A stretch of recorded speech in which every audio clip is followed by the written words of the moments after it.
We're spinning on a sphere, orbiting a hole. Down and down we go, swirling round the great unknown. Alright, back again. Going for another walk because there's nothing else to do. I've had yesterday and today off. I get tomorrow off too.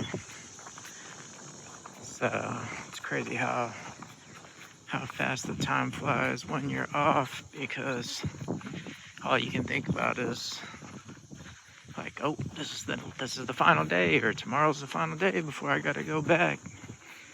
So even though I get tomorrow off, my mind is already thinking like, dang, I only have X number of hours left. But really, I think I'm just complaining to complain, because the job is so easy. It really feels like a fake job. Like, if you could convince me that the simulation, which by the way, I don't necessarily believe in the simulation theory, but I'm just saying, like, you could convince me that the simulation is keeping me around for entertainment, for its entertainment, and that's why it's giving me this easy ass job. It's giving me an easy ass job so that, you know, I won't check out. You could almost, it's that easy. Like, I'm literally doing nothing except driving and picking up very small items. It doesn't make any sense. It'll definitely be phased out as soon as drones are like more capable than they are right now, because there's really no need for me to do what I do. But I'm not complaining, because I need it. I need it to be super easy and not stressful right now. Not because I can't really handle stress. Like, I've had stressful jobs, but I'm at that point in life where I don't know if I can muster up the care needed to continue doing something that is even like just mildly dreadful. But it is what it is. I guess I'll go this way. Yeah, today this morning, like, I got up and I was like trying to be motivated, and this is gonna sound really dark, but I don't really have like any photos of me, like, because I don't really have friends, and I've basically been like a shut-in for 10 years, for the last 10 years, you know, outside of going to work. Since I've basically been a shut-in, I don't have like the cool photos where you're out at a bar or at a party and somebody snaps a photo of you. You know, I don't have any of that. So like, if I were to die, like, there'd literally be like no photos for my funeral. Do you ever think about stuff like that? Like, I should get some photos together so they have something. So this morning I got up and I was like, you know what I could do? I could play like the ukulele, like a fingerstyle arrangement of a song, and upload it to like Facebook. You know, I don't really use Facebook at all. I've got like 15 followers, and it's all like family members and cousins and like people I barely even talk to. But at least it would be something for them if anything were to happen to me, you know, like, if anything at all, like emergency, surprise, anything, like, at least they would have something. And I've thought about that for a long time, like maybe supplying some photos of myself without making it too obvious. But I just haven't done it because it feels lame, and it is lame, you know, objectively it's lame, but you gotta do what you gotta do, I guess. So anyway, I got up and I filmed this like little fingerstyle ukulele song, a cover of a song, and just nothing went right. Nothing. Like the microphone stand won't. I'm not singing. I'm just doing the fingerstyle on the ukulele. You know, I can't. Obviously, I can't sing. I wouldn't do that even if I could sing. I don't think. But I, place the microphone so that it can pick up the ukulele, and it would fall over, and then the lighting wasn't right. Like the lighting was like not just not right. It was like bad. It was like the lights I'm using were like making it look cloudy in the room, even though it wasn't. Because I don't know how to do any of that stuff. And then, like, I would record a video, and then it wouldn't be the right format. I would try to open it, it wouldn't open. And then I was trying to get the video lined up with the play on the ukulele so that the strums and the finger picking are all like consistent with the video and lined up, but it wouldn't line up. So it's like, it's that whole Bukowski shoelace, which I've mentioned before. It won't be the last time, but it's not the big things in life that send a man to the madhouse. It's the broken shoelace, and that's how it is for me. It's like just these little things. I'm like cursing out the mic stand, like, why would you make a mic stand that won't fucking hold up a microphone? That's the whole point of it. Literally, it like topples over because the microphone is too heavy. But crap, bro, why are you on this path? I'm gonna shut up for a minute. So, but yeah, that's how my morning went. So we'll see how the rest of the day goes. I just came out here to get out of the house. I didn't even really want to come out here, but there's nowhere else for me to go. So what was I also thinking about? Oh yeah, I almost feel like I shouldn't bring this up because it's not my business, and this kid is like really struggling. So I don't know how to talk about it without like seeming like I'm being judgmental, which I'm not. Definitely not being like negatively judgmental. But anyway, I'll just get to the point. So I was listening to Collective Dismal's stream with Western Decline a few days ago. I think it was on Western Decline's channel. They did like a 3 or 4 hour stream. But anyway, at the end of it, Collective Dismal shouts out this streamer named Javelin. It's like Javelin B, maybe?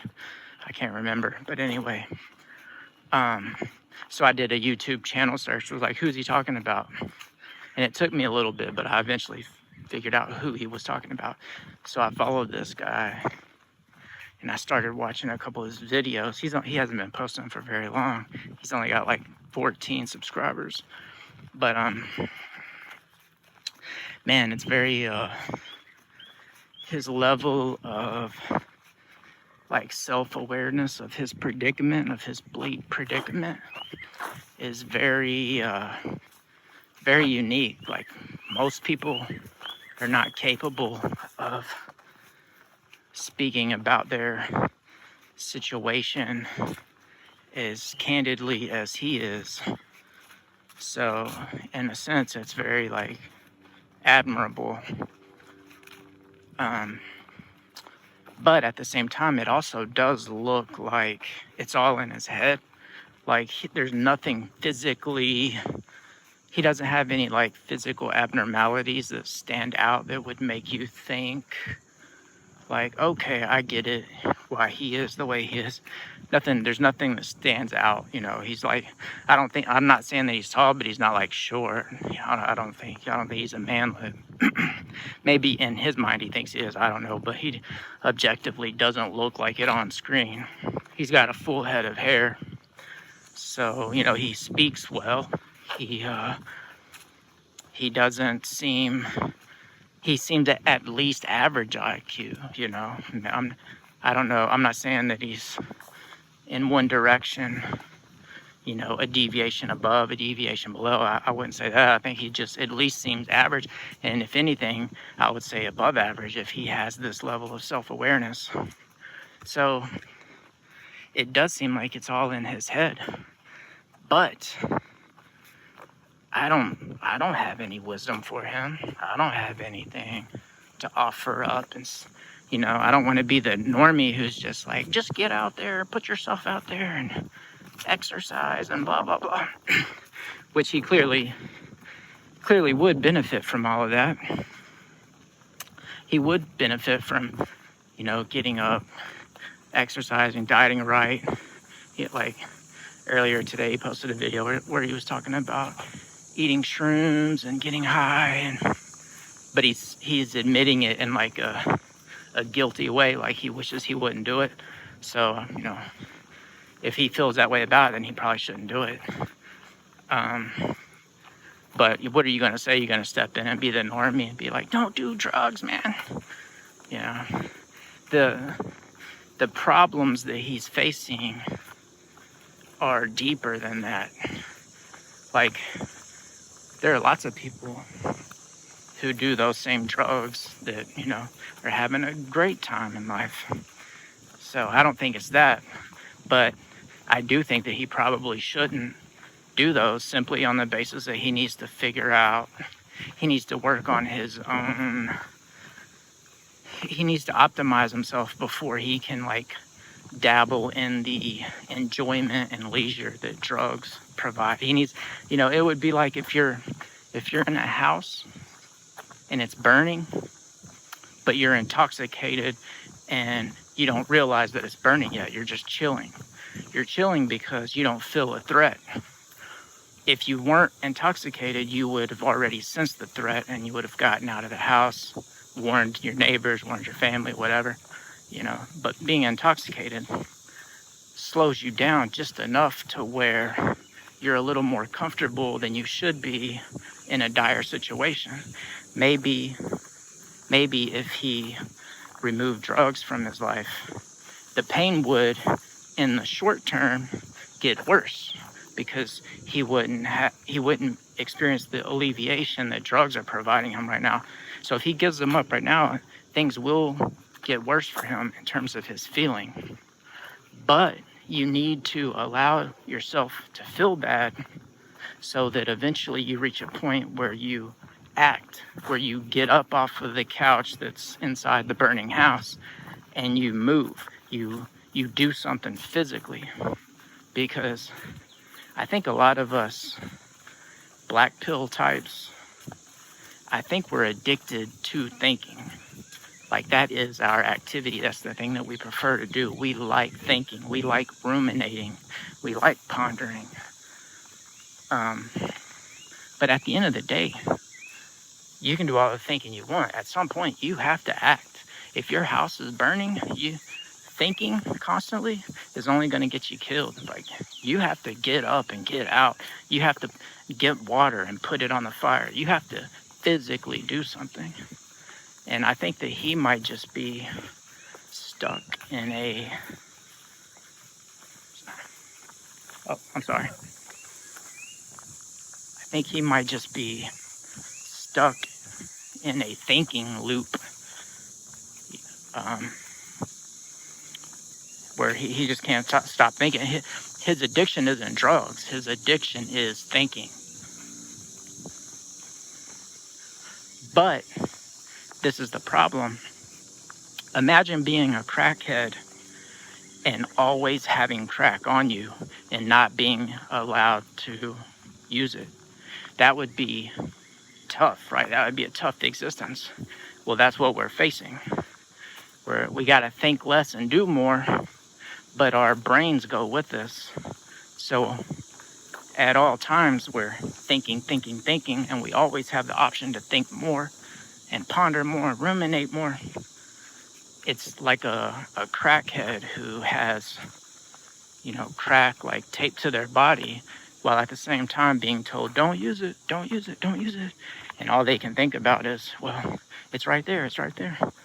I don't know, maybe that's not the best analogy, but I do think that, am I still with you? I do think that that might be a thing where we're literally like addicted to thinking. There's a sensation that neurons in our brain are creating, whether it's like an itch inside the brain that's being scratched by the neurons moving or something. I don't know. That's all like theory, but it's like something like that. There's a physical sensation, I think, that's in the brain that makes us want to continue thinking. But at the end of the day, you got to do something physical. You got to work. You got to go get a job. You got to brush your teeth. You got to,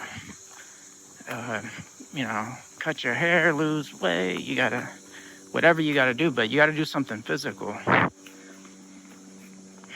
So, I don't know. I wish the best for him.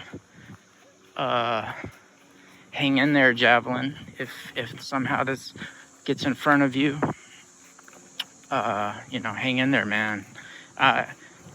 Coming from me, that doesn't mean a whole lot because I'm kind of in a similar situation. But, giving up shouldn't be an option until you've given it your best effort. And I don't think you've given it your best effort yet.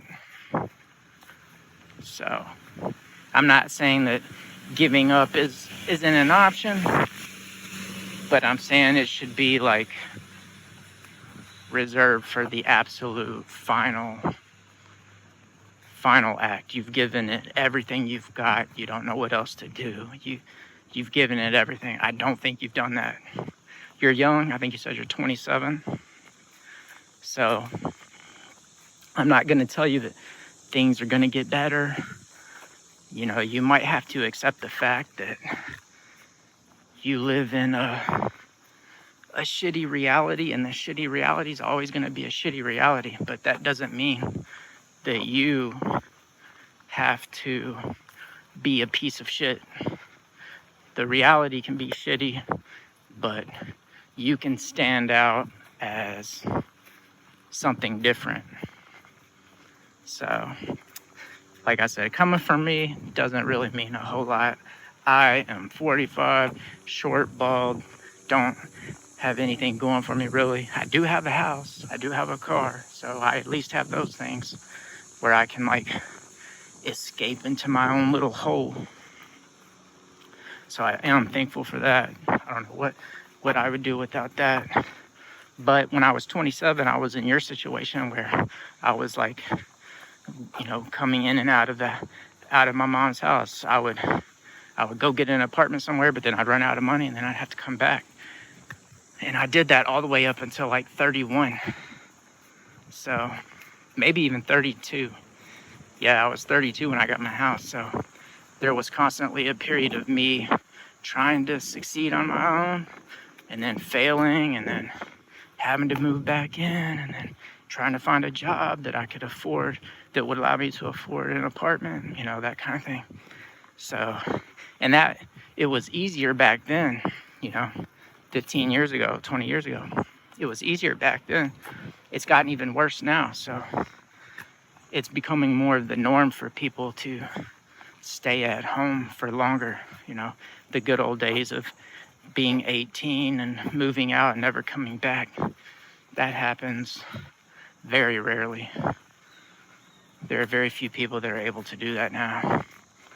And, a lot of that is America just becoming a shithole. We're losing our quality of life through factors outside of my control, your control. It's just, that's what happens as things devolve into more of like a second world type situation or second world living standards. Like a Brazil or something, not quite third world, but not the golden age that America used to have. We're just on that track. We're living out the the repercussions of decisions that were made completely separate from us. Anyway, I might be getting on a tangent now. So anyway, respect to you for respect to Javelin for having that level of self-awareness and being willing to be vulnerable, because he's not the only one that feels that way. He's one of the only ones that speaks on it, but he's definitely not the only one that feels that way. And most people just aren't capable of that level of candor or, you know, vulnerability towards other people. You know, they don't have that. So if you do have anything, you might not see this as much of a strength or a positive trait, but you do have something. You do have something that others don't. You do have a competitive advantage in one area at least, and that is in extreme honesty, extreme self-awareness. Like you are outpacing the rest of your species. I don't know, not to sound all geeky, but you know. Now you have to figure out like what to do with that. I don't know. You know, I don't know what you can do with it either, but I'm just pointing out the fact that it is something that you do have over everybody else. You're like an Olympic level athlete in that category. I don't know, maybe that's cope, but it's something, I think.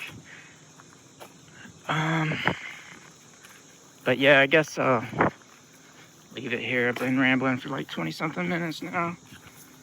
And I was gonna try to do this video where I like do a reaction to a video that I watched that I thought was somewhat insightful, and I might still do it, but man, when you see yourself on camera like trying to articulate, you just feel phony.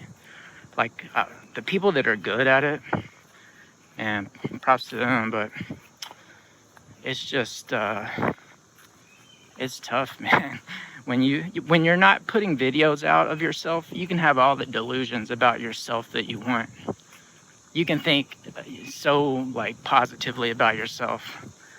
You can paint yourself in your own mind in the best light possible, but when you actually put yourself on video and watch yourself try to be intelligent, you're like, oh crap, it's over, you know. But I haven't given up yet, so we'll see. All right, anyway, I guess that's enough for now. Later.